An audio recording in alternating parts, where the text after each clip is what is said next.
శ్రోతలందరికీ కూడాను మరొకసారి శ్రీశ్రవణం ఛానల్‌కి స్వాగతం. చిన్నారులు, ఈరోజు మనం చెప్పుకోబోయే కథ 'దధీచి త్యాగం'. ఈ దధీచి ఎవరు? ఈయన మహర్షి అన్నమాట. గొప్ప మహర్షి. ఈయన ఎవరికి పుట్టారు? సుకన్య చవనుడు అన్న మహర్షి. ఆయన చవనుడు మహా గొప్ప మనిషి అన్నమాట. ఆయనకిను సుకన్య మహాపతివ్రత ఆవిడ. వీళ్ళిద్దరికీ పుట్టిన కుమారుడన్నమాట. ఈయన గురించి మనం తెలుసుకుందాం. అశ్విని కుమారులు దేవలోకంలో వైద్యుల్లాంటి వాళ్ళనమాట. అంటే వైద్యులంటే ఏంటి? మనకు తెలుసు కదా! వైద్యులంటే డాక్టర్స్ అనమాట. వారికి బ్రహ్మ విద్య అభ్యసించాలని ప్రగాఢమైన కోరికుందనమాట. దేవేంద్రుడంటే ఇంద్రుడు దానికి అడ్డుపడసాగాడు. అదే గనుక జరిగితే తన పదవికి భంగం కలుగుతుందని అతని భయం అనమాట. అందుచేత ఇతరులెవరూ వారికి బ్రహ్మ విద్య బోధించరాదని శాసించాట. అతని ఆజ్ఞ ఉల్లంఘిస్తే శిరచ్ఛేదన చేయిస్తానని హెచ్చరించాడు. ఎవరు? ఇంద్రుడు. కానీ అశ్విని కుమారులు ఈ మహాతపస్వి అయిన దధీచిని సమీపించి తమను శిష్యులుగా స్వీకరించి బ్రహ్మ విద్యను ఉపదేశించాల్సిందిగా ప్రార్థించారట. ఆయన ఒకటే మాట అన్నారు. విద్యార్థులు గురువును ఆశ్రయిస్తే భయం వల్ల గాని, దురాశతో గాని వారిని నిరాకరించడం తగదు అని ఇంద్రుని ఆగ్రహం నుండి తప్పించుకునే మార్గం అశ్విని దేవతల్ని అడిగాట. అప్పుడు వాళ్ళు ఏమని చెప్పారు? మేము మీ శిరస్సు ఖండించి, దాని స్థానంలో అశ్వపు మొహం అతికిస్తాం. ఎందుకంటే వాళ్ళు డాక్టర్స్ కదా! ప్లాస్టిక్ సర్జరీ చేసేస్తా ఉన్నారనమాట. మీ తలను భద్రపరుస్తాం. మీ గుర్రపు మొహంతోటి మాకు బ్రహ్మ విద్య నేర్పించండి. అప్పుడు ఇంద్రుడి శాపానికి, ఇంద్రుడి ఆగ్రహానికి మీరు గురికారు అని చెప్పారంట. అది తెలుసుకున్న ఇంద్రుడు దధీచిపై గొడ్డలి విసిరి ఆయనను చంపివేశాడు. మృతులను జీవింపజేసే విద్య తెలిసిన ఈ అశ్విని కుమారులు ఏం చేశారు వాళ్ళు? దధీచిని బ్రతికిచ్చేశారనమాట. అశ్విని కుమారులు దధీచి ఆశ్రమాన్ని వదిలి వెళ్ళిపోయే ముందు ఆయన అశ్విని కుమారులకు బ్రహ్మ విద్య అంతా నేర్పించేశాడు. తర్వాత వాళ్ళు వెళ్ళిపోయారు. దధీచి తనను గొడ్డలితో చంపిన ఇంద్రుని పైన ప్రతీకారంగా ఒక యజ్ఞం చేశాట.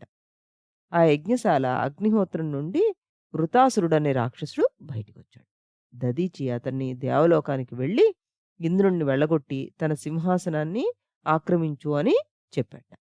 వృతాసురుడు దేవలోకానికి వెళ్ళాడు. వృతాసురునికి దేవతలకు భీకరంగా పోరాటం జరిగిపోయింది.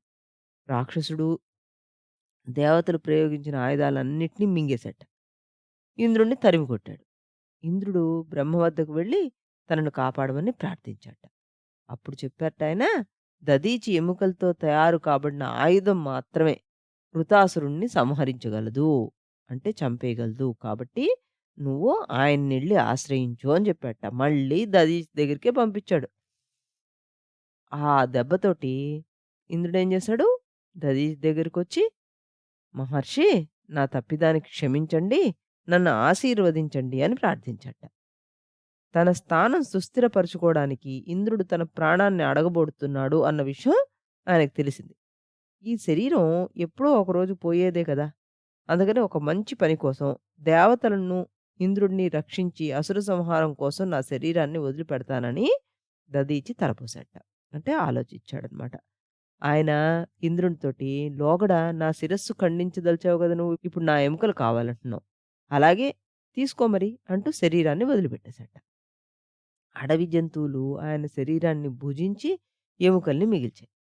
అప్పుడు ఇంద్రుడు దధీచికి చెందిన ఎముకల్ని తీసుకొని దేవతల ప్రధాన శిల్పి విశ్వకర్మకి ఇచ్చి వజ్రాయుధాన్ని తయారు చేయించుకున్నాడు.